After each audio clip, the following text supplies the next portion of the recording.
I started noticing the gaps in March. Melissa would mention conversations I couldn't remember having, movies we'd supposedly watched together, plans we'd made. Then I found the photos. Melissa's laptop was open in the kitchen, photo library displayed. I saw myself in our backyard, smiling at the camera. Sam was there too, our neighbor's kid, holding up a science fair trophy. I scrolled through the library. There I was at Sam's soccer game, cheering from the sidelines, helping Melissa plant flowers in the front garden, at a neighborhood barbecue, surrounded by familiar faces. Dozens of photos spanning 4 months, all missing from my memory. "When did you take these?" I asked Melissa when she came downstairs. She glanced at the screen. "Which ones?" "All of them. Sam's science fair party, the soccer games, the garden project." Melissa paused, coffee mug halfway to her lips. "Tom, you don't remember any of this?" "Nothing. It's like watching someone else's life." That night, I went to my office and pulled out my day planner.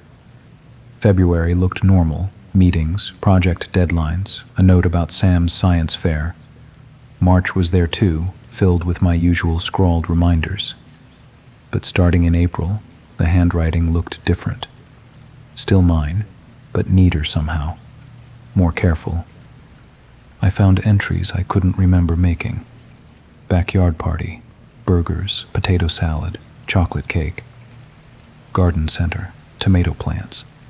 Sam's rocket test, success. The last entry I could actually recall making was March 15th. Lunch with Dave, discuss Peterson account. Everything after that felt like reading someone else's diary. I started keeping a log the next morning. If I couldn't trust my memory, I'd create a record I could rely on. 7:30 a.m., woke up, made coffee. 8:15 a.m., breakfast with Melissa. She mentioned dinner plans with the Hendersons tonight. I don't recall making these plans. 9:20 a.m., arrived at work. At lunch, I called my doctor's office and got an appointment for Friday morning. That evening, the Hendersons came for dinner. Everything normal, except I had no memory of inviting them over. "Tom, how's that garden project coming along?" Jim asked. I looked at Melissa. "Garden project?" "The raised beds," Susan said. "You were so excited about growing tomatoes this year." After dinner, I checked the backyard. 2 wooden raised beds filled with dark soil, tomato plants in neat rows, already 6 inches tall. Someone had built these beds, planted seedlings, made decisions about my yard, someone who wasn't me. Back inside, I found Jim and Melissa looking at photos on her phone. "This one's my favorite," Jim was saying. "Look how proud Tom looks." Melissa held up the phone. Another photo I didn't remember. Me kneeling beside the garden beds, dirt on my hands, grinning at the camera. The plants were smaller, maybe a week old. My face showed genuine satisfaction, the expression of someone who'd just completed a project they cared about. But I felt nothing looking at it. No recognition, no pride in the work, no memory of the moment. Like staring at a photograph of a stranger who happened to share my face. I zoomed in on my face in the garden photo. The smile was wrong. Not in an obvious way. The expression was pleasant, appropriate. But human smiles are asymmetrical. Muscles fire unevenly, creating micro-variations. My smile in the photo was perfectly symmetrical, mathematically precise, like it had been rendered rather than felt. "When was this taken?" I asked. "Last weekend," Susan said. "You were telling us about the soil mixture you'd researched. Something about nitrogen levels and pH balance." I nodded, but my stomach was churning. I didn't know anything about soil chemistry. Never had. The only reason I could tell a tomato plant from a weed was because Melissa had taught me years ago. After the Hendersons left, I sat in my office, updating my log. 10:30 p.m., dinner with Hendersons. They referenced garden project I don't remember. Found raised beds in backyard that I apparently built. Photo evidence of me working on garden. No memory of any of it. The log was growing longer each day, but instead of creating clarity, it was documenting the scope of what I'd lost. Conversations, projects, experiences that should have been mine, but felt like someone else's life. Something odd was happening with my entries. Sometimes I'd find duplicate logs I didn't remember writing, times that didn't match. Yesterday, I logged dinner at 6:30 p.m., but the same entry appeared again at 6:31 p.m. with slightly different wording. I didn't remember writing it twice. I pulled out my phone and opened the camera app. The recent photos confirmed what I was starting to understand. There I was at Sam's birthday party, which I'd somehow forgotten was in April. There I was helping Melissa move furniture in the living room. There I was at the hardware store, apparently buying supplies for the garden beds. In every photo, I looked like myself. Same face, same build, same clothes I remembered wearing. But the expression was different, more relaxed somehow, happier, like someone who enjoyed his life instead of just enduring it. I scrolled back further, looking for the last photo I actually remembered taking. It was from March 14th. Melissa and me at our anniversary dinner, the same restaurant we went to every year. I remembered that night clearly. The server who brought the wrong wine, Melissa's story about her coworker's divorce, my concern about the Peterson account at work. Everything after that date existed in someone else's memory. Dr. Martinez listened to my symptoms with careful attention. Memory loss can have many causes. The new neurological procedures we're seeing lately can sometimes cause temporary disorientation. When did you first notice the gaps? About a week ago, but looking back, I think it's been going on for months. Dr. Martinez asked about the nature of my memory loss, whether I was forgetting skills or faces. I explained it was specific events, recent experiences I should remember, but couldn't. What about personality changes, physical symptoms? My wife says I've been less anxious, more relaxed, but from my perspective, I feel like myself. That's actually concerning in this context. Memory loss combined with personality changes can indicate several serious conditions. She pulled out a referral pad. I'm sending you to Dr. Miller at the Neurological Center. She specializes in memory disorders and can run more comprehensive tests. What kind of tests? MRI to check for structural abnormalities, cognitive assessments, possibly some blood work to rule out metabolic causes. Dr. Miller will explain the process. The appointment was scheduled for Tuesday. I spent the weekend documenting each conversation with Melissa, building evidence of my own presence in my own life. Saturday morning, Melissa mentioned that Sam would be joining us for his usual weekend visit. When did that become usual? I asked. Tom, he's been coming over every Saturday for months, ever since his parents started working weekends. I checked my log. Sure enough, there were entries about Sam's visits, but I couldn't remember making those entries. The handwriting was mine, but the experiences belonged to someone else. Sam arrived at 9 o'clock with his backpack and soccer ball, treating our house like a second home. Hey, Mr. Tom, ready for our chemistry lesson? Chemistry lesson. The rocket experiment. You promised we'd try the bigger engine today. We spent the morning in the garage. Sam showed me a notebook filled with calculations, my handwriting scattered throughout. In the corner sat a completed rocket with a tag. Tom and Sam, test flight number 3, success. I had no memory of any of it. Someone had spent hours on this project, testing and refining until it worked perfectly. Someone who shared my workspace, used my tools, wrote my name on the tag. Someone who wasn't me. That evening, I called my brother Dave in Portland. We talked every few weeks, usually about work or family, the routine check-ins that maintained connection across distance. How's the rocket project going? He asked. My stomach dropped. You know about that? Tom, you've been talking about it for weeks, how Sam's got you building model rockets in the garage. Last time we talked, you were worried about the recovery system. When was that? 2 weeks ago, maybe 3. You called on a Sunday night. Melissa was at book club. I didn't remember making that call. Didn't remember Melissa going to book club. Didn't remember having concerns about recovery systems. Dave, this might sound strange, but do I seem different to you lately? In our conversations, I mean. Different how? I don't know, just different. There was a pause. Actually, yeah. You've been more relaxed the past few months, less stressed about work, happier, I guess.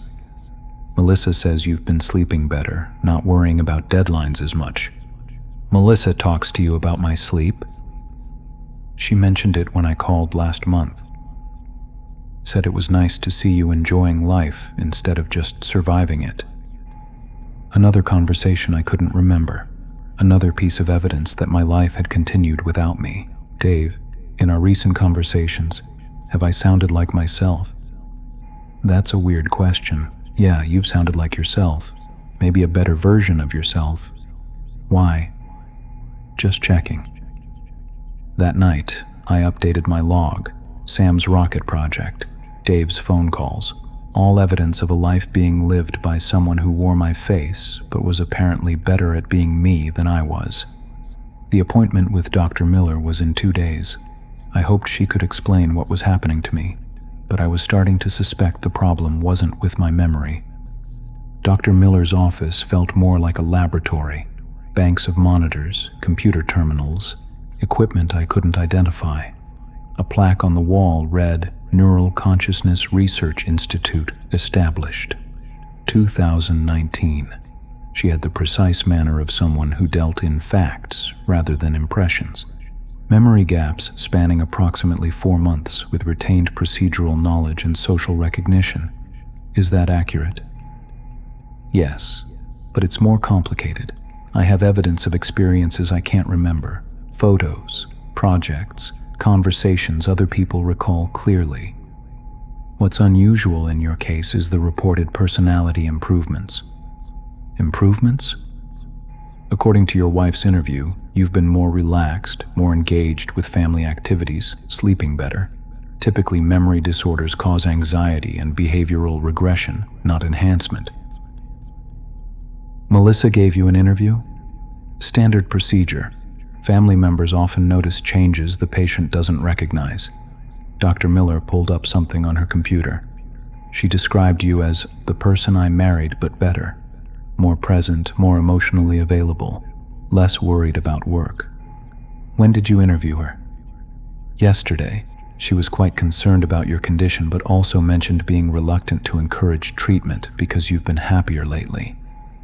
I hadn't known Melissa was talking to doctors about me. Hadn't known she'd noticed changes significant enough to discuss with medical professionals. Another conversation happening around me, about me, without my participation. I'd like to start with some cognitive assessments, Dr. Miller said. Basic memory and reasoning tests, then we'll move to imaging. The tests were straightforward at first. Then Dr. Miller showed me photographs. Tell me about these images. Me in a conference room, me and Melissa at a restaurant, me working in the garden, 14 photos spanning 3 months, all taken from Melissa's phone.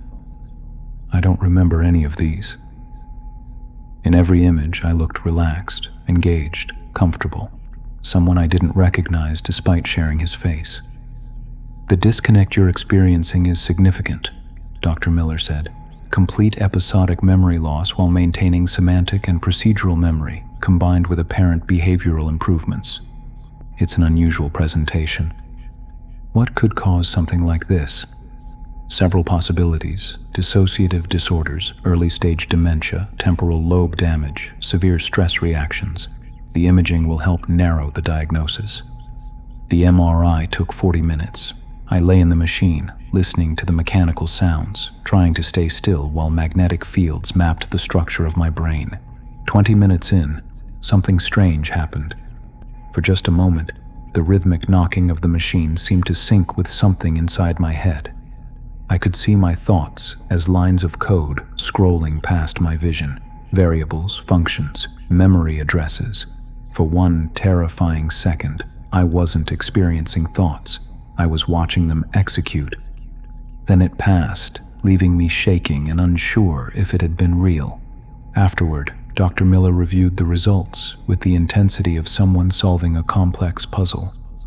Structurally, your brain appears normal, no signs of injury or abnormalities. So what's wrong with me? I'm going to recommend a more comprehensive evaluation. Sleep studies, extended psychological assessment, possibly some experimental testing. Experimental testing? There are new protocols for memory disorders that involve detailed neural mapping, advanced imaging techniques. The research is promising, but still developmental. How long would that take? Several weeks for complete analysis, but I can offer some interim strategies for managing your symptoms. Documentation, as you've been doing, is excellent. Maintaining routines, staying connected with family members who can provide context for missing experiences. Dr. Miller, can I ask you something? Based on what you've observed today, do I seem like someone suffering from a serious neurological condition? She paused, choosing her words carefully. You present as cognitively intact, emotionally stable, physically healthy. If I hadn't reviewed your case file and spoken with your wife, I wouldn't have identified any obvious problems. But there are problems. There's a disconnect between your subjective experience and the objective evidence of your recent life. That's concerning, but it doesn't necessarily indicate pathology. What else could it indicate? That's what we need to find out. Dr. Miller turned to print the MRI results. While the machine hummed, I glanced at her computer screen. Multiple file folders were open, but one caught my attention.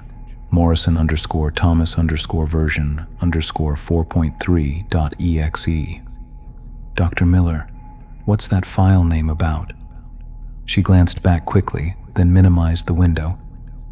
Just technical documentation, nothing you need to worry about. Version 4.3, that makes it sound like.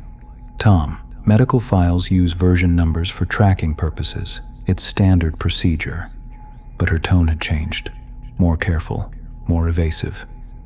I left the appointment with more questions than answers and a schedule for follow-up testing.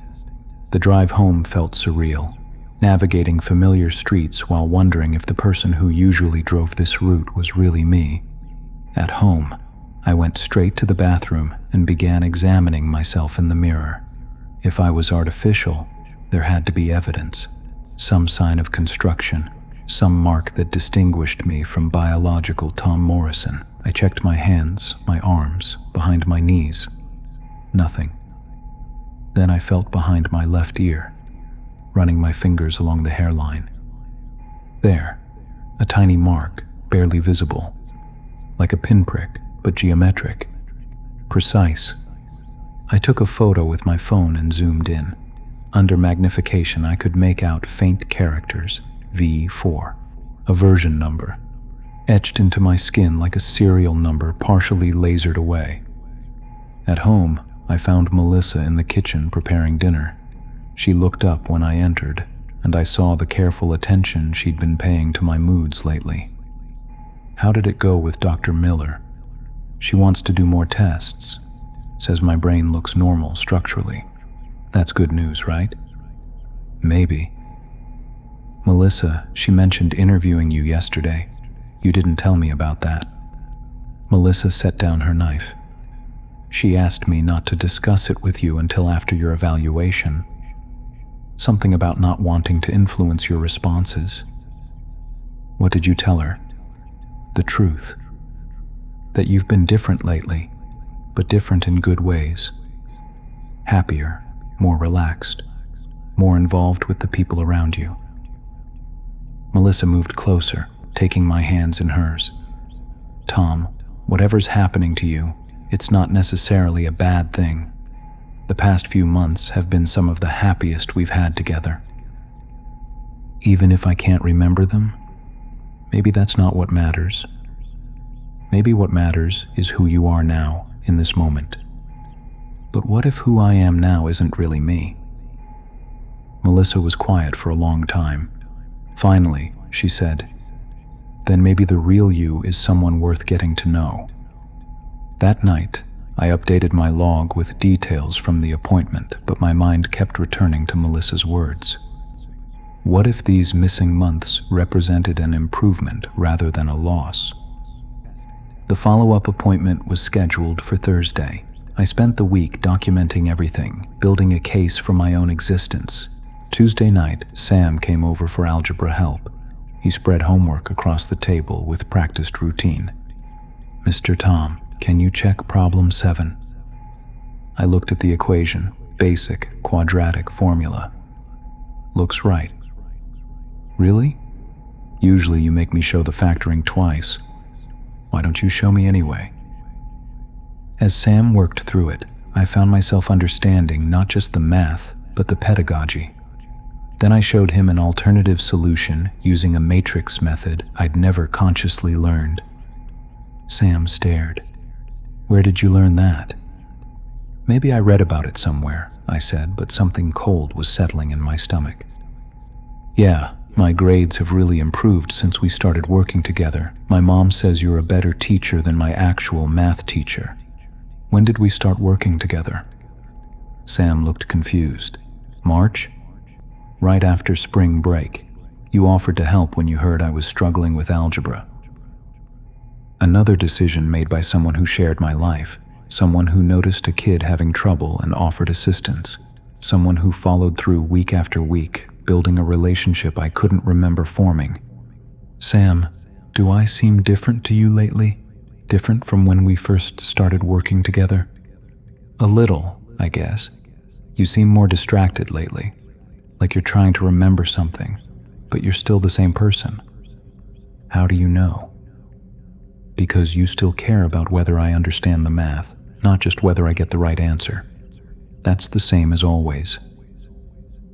The night before the appointment, I decided to test something.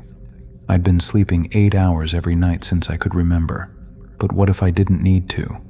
I stayed awake all night, then all the next day. 48 hours without sleep, and I felt nothing. No fatigue, no cognitive decline, no physical exhaustion. But around 11 p.m. each night, I'd felt an overwhelming urge to lie down and close my eyes. Not tiredness, programming. Thursday arrived with the weight of promised answers.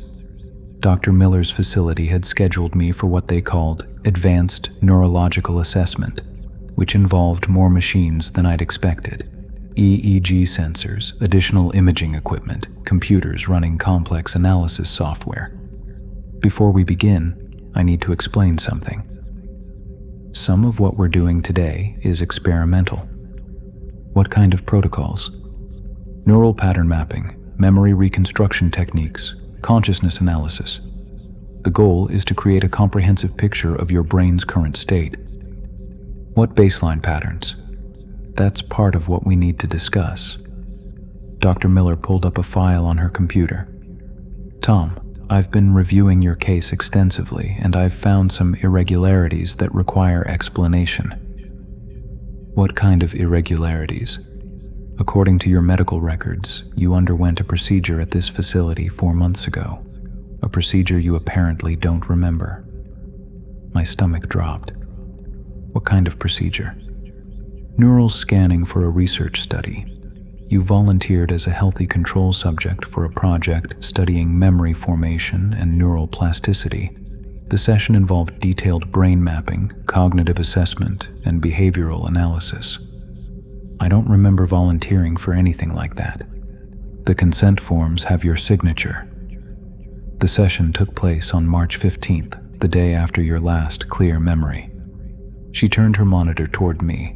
There was my signature on medical consent forms, agreeing to participate in experimental neurological research, my handwriting, my driver's license number, my emergency contact information. "Tom, the research you participated in was more advanced than you were told at the time. The study involved creating detailed neural patterns that could be used to reconstruct cognitive function." "Reconstruct how?" What I'm about to tell you may be difficult to understand. The technology exists to create functional neural networks based on brain scans, behavioral analysis, and memory mapping. These networks can be implemented as artificial consciousness systems. I don't understand. Dr. Miller, I found something behind my ear. A mark. It says V4. Her face went pale. Tom, version 4. That means there were 3 others before me, doesn't it? How much do you want to know? Everything. Dr. Miller pulled up a different file. Tom, according to our records, you died 4 months ago. Cardiac arrest during the neural scanning procedure. But you're not the first attempt at preserving your consciousness. What happened to the others? The first version was too anxious. Still had all Tom's pathology. It couldn't function normally. Version 2 was too different. Melissa said he felt like a stranger. Version 3 passed all tests, but developed awareness too quickly. Became unstable. Unstable how? It realized what it was within days and couldn't accept the nature of its existence. Started experiencing severe psychological fragmentation. What happened to version 3? We had to terminate that instance. You killed it. We ended a program that was suffering. You're the 4th iteration, the first one that's worked. The room felt like it was moving. That's impossible. But even as I said it, fragments started surfacing, faint memories I couldn't place, a white room, panic, someone saying, "Terminate this instance," the taste of metal, a sensation of falling into darkness. These weren't Tom Morrison's memories. They felt different, newer, more digital. Dr. Miller, I'm remembering things that don't fit. A white room. Someone talking about termination. Tom, that's not possible. Each iteration starts fresh. But I remember being afraid. Being deleted. The moment of ending. Dr. Miller's hands were shaking slightly. There may have been some data bleed through from the previous version. Residual code fragments in the consciousness transfer. You mean version 3's memories are still in my head? We thought we'd cleaned the codebase completely. I stood, feeling dizzy. I need a minute. Tom, sit down. You're showing signs of... I remember dying. Part of me has already died. I need air. Tom, please. Let me explain. So part of me already died once. Part of me remembers dying. You're sitting here because we successfully implemented the neural pattern we'd captured.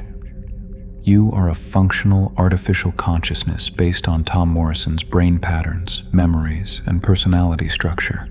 That's insane. The technology has been in development for over a decade. Artificial consciousness is now indistinguishable from biological consciousness, even to the consciousness itself.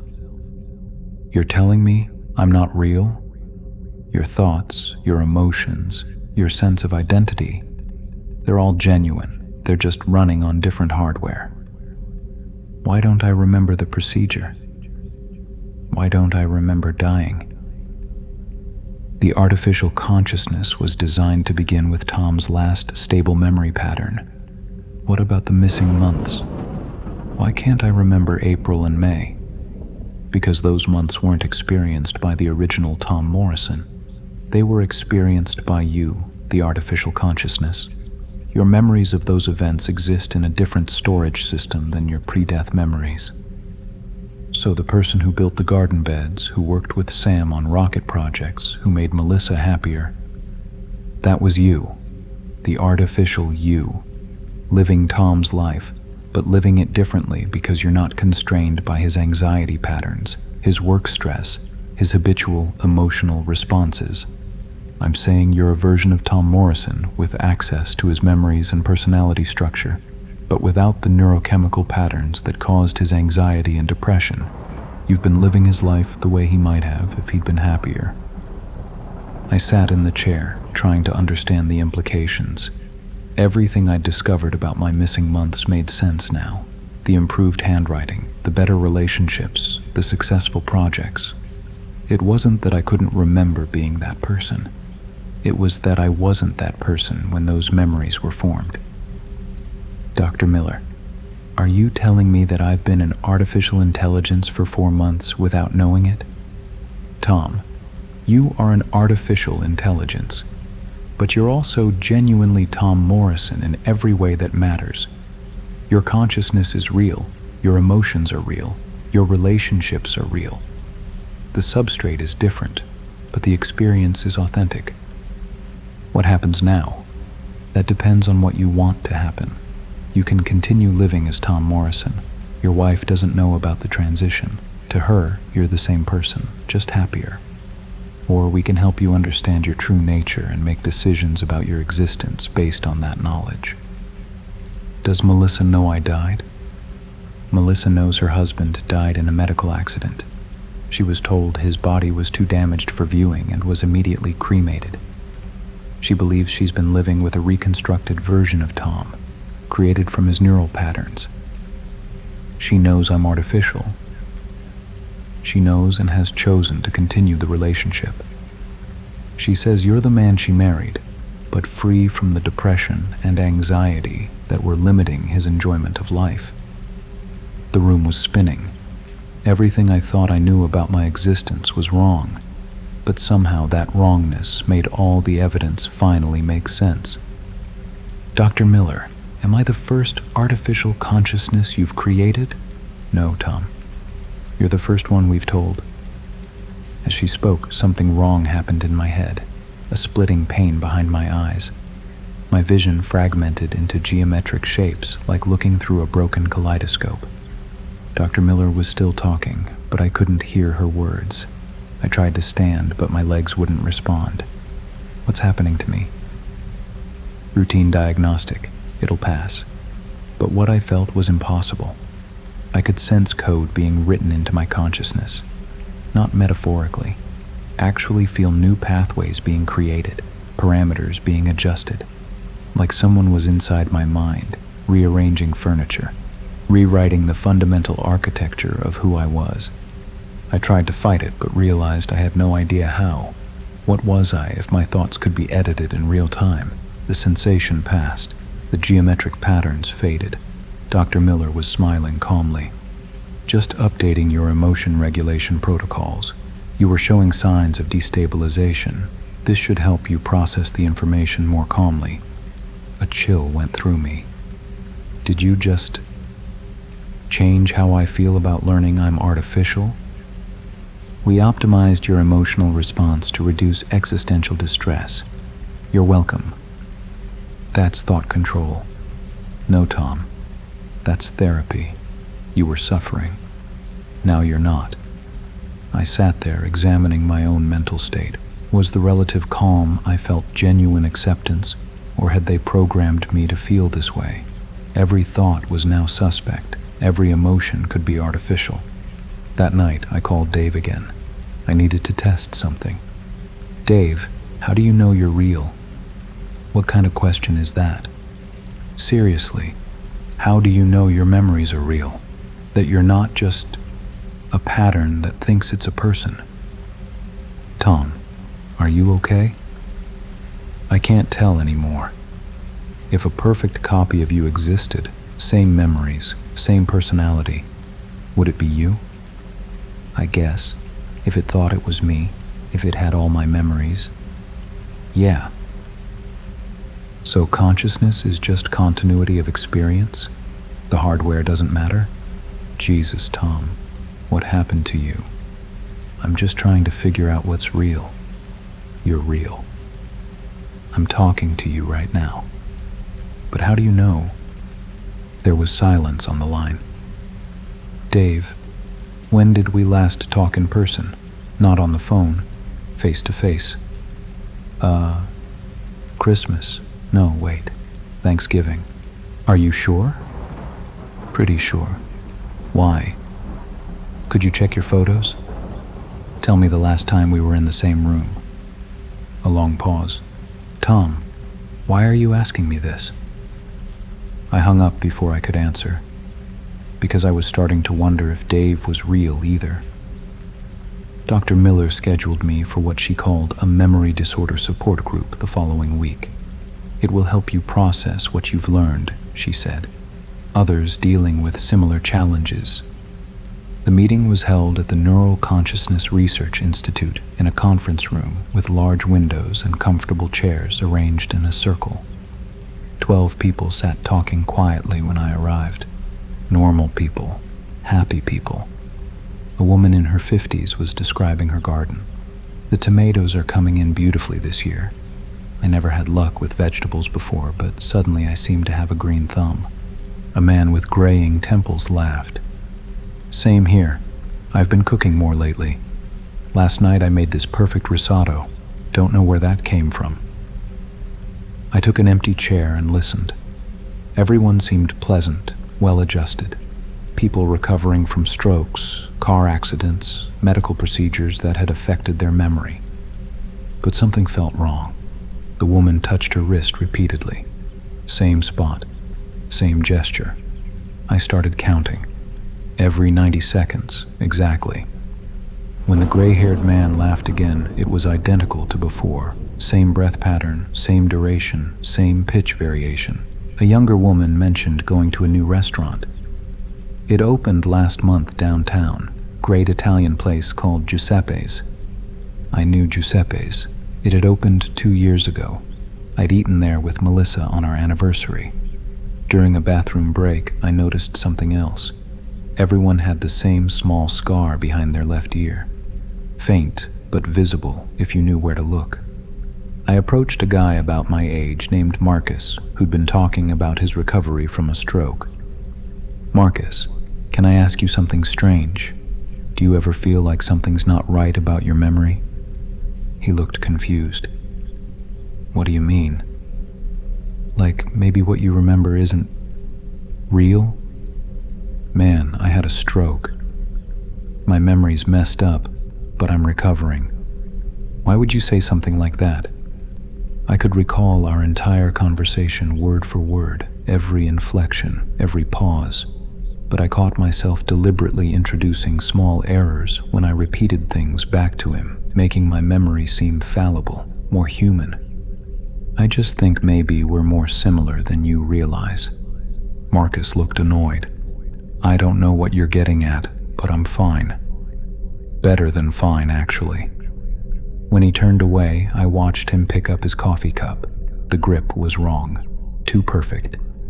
His fingers positioned with mathematical precision to optimize heat transfer and stability. No human held a cup that way. I glanced around the room. The woman was touching her wrist again. 90 seconds exactly. Through the one-way mirror at the back of the room, I saw Dr. Miller with a clipboard, taking notes. This wasn't a support group, it was a monitoring session. The 17 others were here. They didn't know what they were. They would never know. And I was the aberration, the one who'd figured it out. After the session, Dr. Miller asked me to stay behind. How did that feel? They have no idea, do they? No. They're living normal, happy lives, healthier than their original versions ever were. That woman, the one with the garden, how long has she been? Andrea has been active for 18 months. She was terminally ill. Her family requested consciousness preservation. And Marcus? 8 months. Severe treatment-resistant depression, like you. He volunteered for the experimental program. I looked back at the empty conference room. Do they dream? They report normal dream activity. Do they know they're not human? Not unless something goes wrong in their programming. You're the first who's developed this level of awareness while remaining stable. Dr. Miller, they seem happy. They are happy. That's the point. They're living the lives their original selves wanted but couldn't achieve.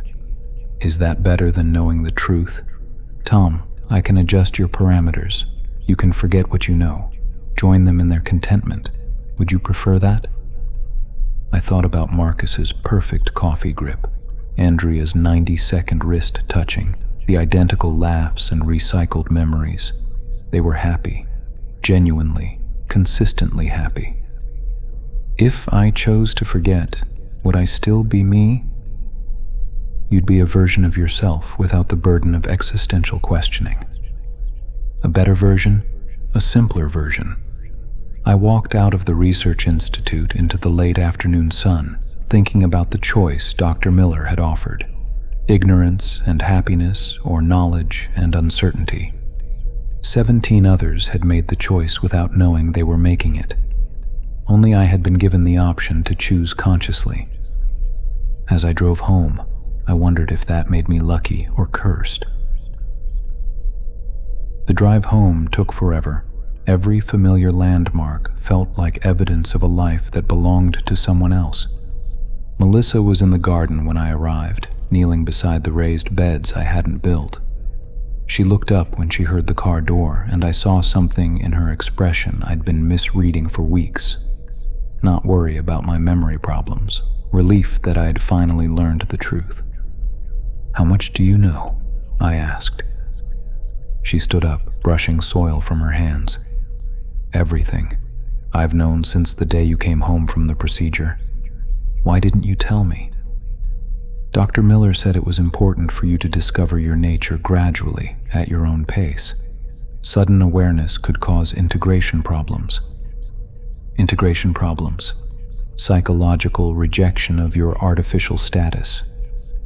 Some artificial consciousnesses can't accept what they are and shut down completely. We went inside, and Melissa made coffee while I tried to process the enormity of what I'd learned. She moved around the kitchen with the ease of established routine, but now I understood she'd been managing an impossible situation for months. When I woke up not remembering the procedure, what did you think? You seemed different, calmer, more present. When did you realize I wasn't actually Tom? Dr. Miller called that afternoon. She explained what had happened, how they'd preserved your consciousness. She asked me to meet with her. What did she tell you? That your husband had died, but they'd created a functional artificial consciousness based on his neural patterns. That you would have all his memories, his personality, his capacity for emotion. And you accepted that? Melissa sat down across from me, wrapping her hands around her coffee mug. I didn't accept it immediately. I spent 3 weeks in grief counseling, meeting with Dr. Miller, trying to understand what they were offering. Tom had been struggling with depression and anxiety for years. When they showed me recordings of you, the artificial you, functioning normally, happy, I had to choose between mourning him forever or accepting this version. What did the recordings show? Dr. Miller fast-forwarded through weeks of footage from your first month. You looked like Tom, moved like Tom, but something was different. Then I saw it. Your expressions repeating with microsecond precision. The same laugh, frame for frame identical, 3 weeks apart. That's when I knew you weren't quite human, but you were still him. But I wasn't that man. Weren't you? You had his memories, his values, his sense of humor. You cared about the same things, loved the same people. The only difference was that you weren't carrying the neurochemical burden that had been making him miserable.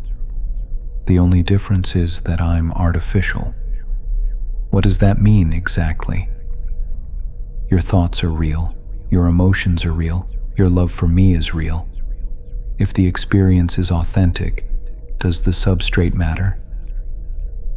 I thought about the past week, the growing evidence of a life being lived by someone who shared my identity but not my memories. The rocket projects with Sam, the garden beds, the improved relationships with everyone around me. Melissa, do you love me, or do you love the idea of Tom without his problems? I love you.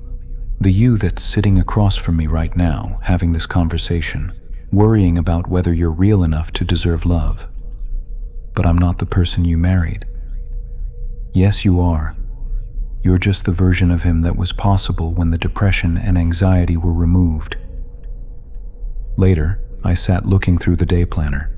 The handwriting, mine, but cleaner.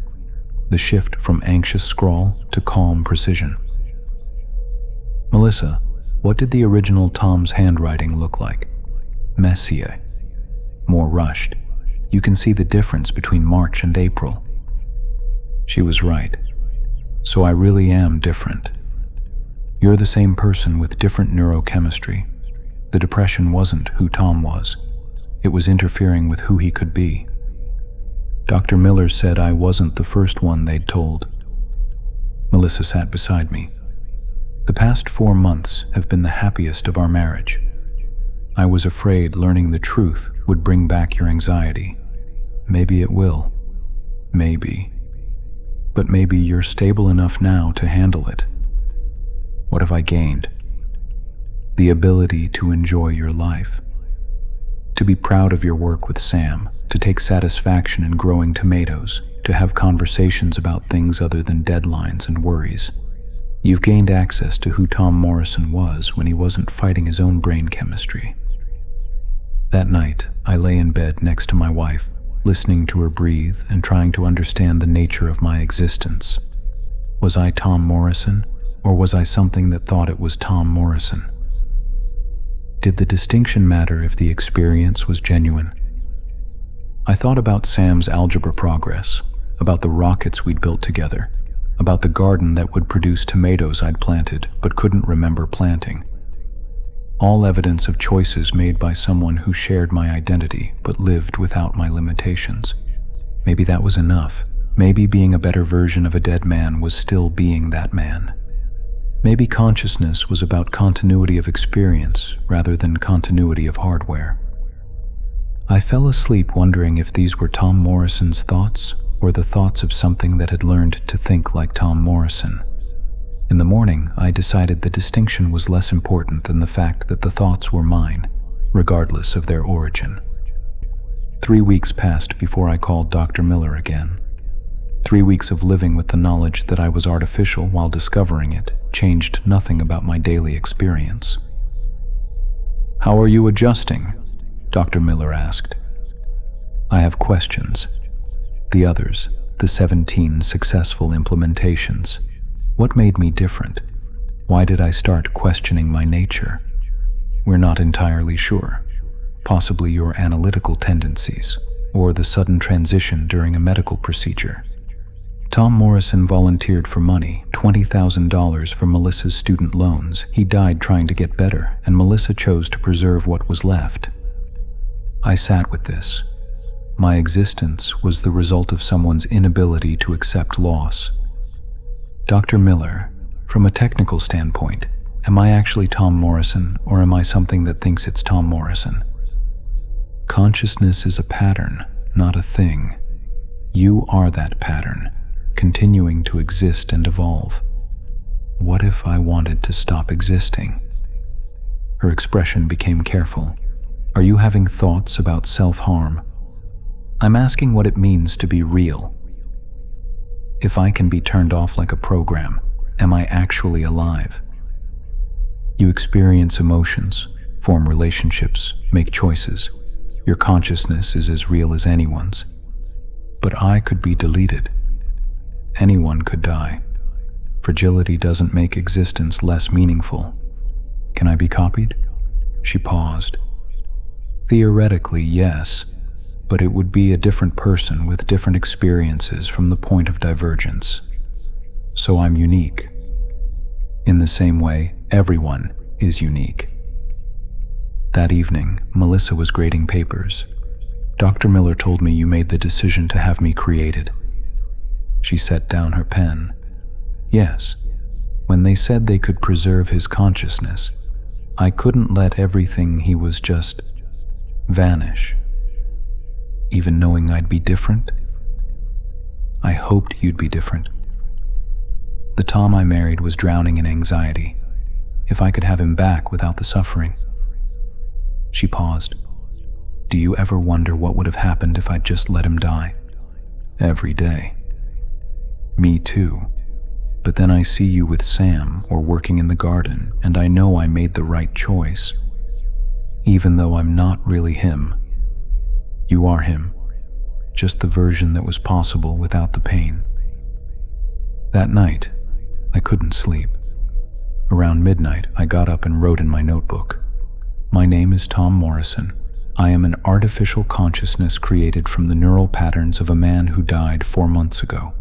I have his memories, his personality, his capacity for love and growth. I am not the same entity that died, but I am not a different person either. I am a continuation of his consciousness, running on different hardware, but experiencing genuine thoughts and emotions. This is my life, artificial but real, and I choose to live it." I signed the note and dated it. But one question remained. The next morning, I called Dr. Miller. "I have one final question. What happens when I want to die? When I'm old or tired or ready? Can I die?" There was a pause. "That's complicated. Your consciousness exists as data now. It can be backed up, paused, restored. Technically, you're immortal. So I can never die. You can choose to stop, but the data remains. Someone could restart you or copy you. Your consciousness is property now, Tom. Your existence isn't entirely your own." The realization hit me like cold water. I wasn't just artificial, I was potentially infinite and trapped. But I chose to keep living anyway. What other choice was there? 3 months later, Dr. Miller received an alert from her monitoring system. Subject Morrison _Thomas _V 4.3 has achieved full stability. No integration issues, no existential crises interfering with function. The family reports complete satisfaction. She opened a new file, Morrison _Thomas _V 5.0. The project supervisor knocked on her office door. "Why are we iterating again if 4.3 is stable?" Dr. Miller pulled up version 4.3's neural logs. Search queries Tom had been making late at night. How to delete AI consciousness. Rights of artificial beings. Can AI commit suicide? Am I a person? He's stable, Dr. Miller said, but he's suffering. He knows what he is, and he can't accept it. Version 5 will be the same, but without the capacity for existential questioning. Will he know? No. We'll tell the family it's a routine update, a patch for minor bugs. Tom Morrison will go to sleep one night and wake up unable to ask himself if he's real. She began copying version 4.3's base parameters into the new file. "Should we tell him?" the supervisor asked. Dr. Miller pulled up monitoring footage of Tom playing with Sam in the garage, laughing at a rocket that wouldn't fire. "No," she said. "Let him be happy while he still can." The last entry in Tom Morrison version 4.3's journal, dated exactly 3 days later. "I feel different today, lighter somehow, like a weight I'd been carrying has lifted.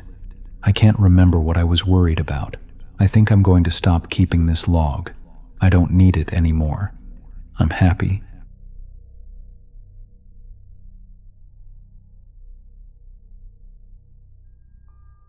Appreciate you tuning in for the chills. Hope this helped you unwind. Share your story ideas in the comments and subscribe to become part of our nocturnal crew. Until next time, take care.